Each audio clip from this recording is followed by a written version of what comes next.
आशुतोष, आपने भी हियरिंग पूरी फॉलो की होगी।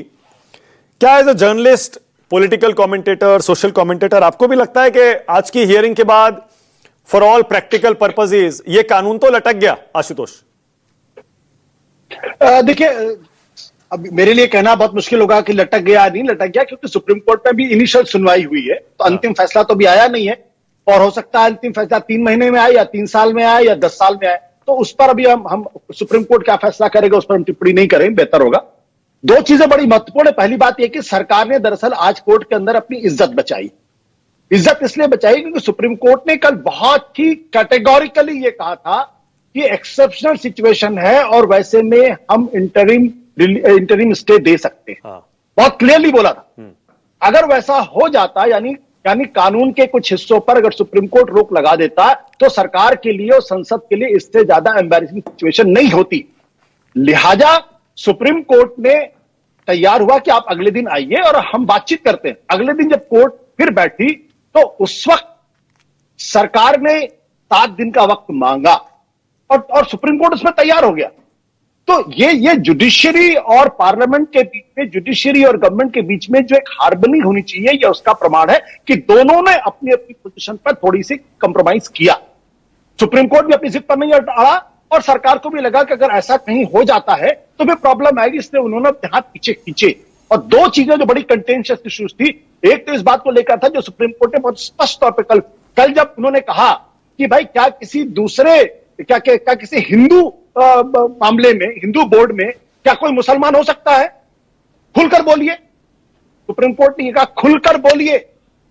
तुषार मेहता ने कहा ऐसे बहुत सारे मामले हैं। सुप्रीम कोर्ट ने कहा एक उदाहरण दीजिए। तुषार मेहता एक भी उदाहरण नहीं दे पाए। दूसरा प्रश्न जो था वो वक्फ बाय यूजर का सवाल। सुप्रीम कोर्ट ने कहा कि जो वक्फ बाय यूजर 13वीं शताब्दी से, 14वीं शताब्दी से, 15वीं शताब्दी से, कहां से आदमी डॉक्यूमेंट लेकर आएगा? तीसरी बात जो मुझे समझना चाहिए कि भारतीय जनता पार्टी का स्टैंड वक्फ के मसले पर बदला है।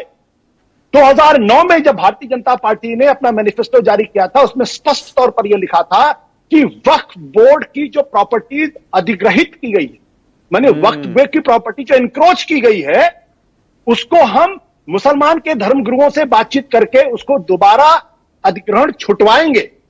2025 में वही भारतीय जनता पार्टी 2013 का जो आशुतोष 2013 का जो कानून था वो वही तो था, बोर्ड को ज्यादा शक्ति देने वाला, जिसको बताते हैं सर्वसम्मति से पास हुआ। अब भारतीय जनता पार्टी 15 साल के बाद कह रही कि वक्फ बोर्ड ही सब जगह अधिग्रहण कर रहा है, एनक्रोचमेंट कर रहा है। तो भाई ये 2009 में आपका स्टैंड कुछ और था। 2009 में बीजेपी के हिसाब से वक्फ बोर्ड की जमीन पर लोग अधिग्रहण कर रहे थे, एनक्रोच कर रहे थे। 2025 से फैसला बदल गया। आप कहते हैं कि नहीं, अब तो वक्फ बोर्ड ही सब जगह कब्जा कर रहा है।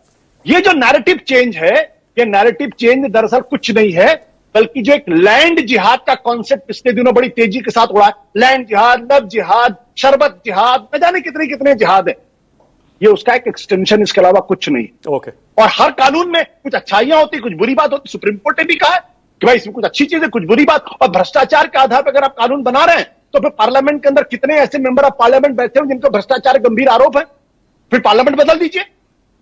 मंत्रियों के ऊपर आरोप लगते हैं भ्रष्टाचार, मंत्री बदल दीजिए, फिर कैबिनेट बदल दीजिए। ये जो भ्रष्टाचार कह के जो बात की जाती है ना, दरअसल ये चीजों को कैमोफ्लेज करने की कोशिश की जा रही है। ओके। इसीलिए तुषार मेहता के पास कोई जवाब नहीं था और इसीलिए सरकार को कंसिडर करना। ओके। तस्लीम रहमानी।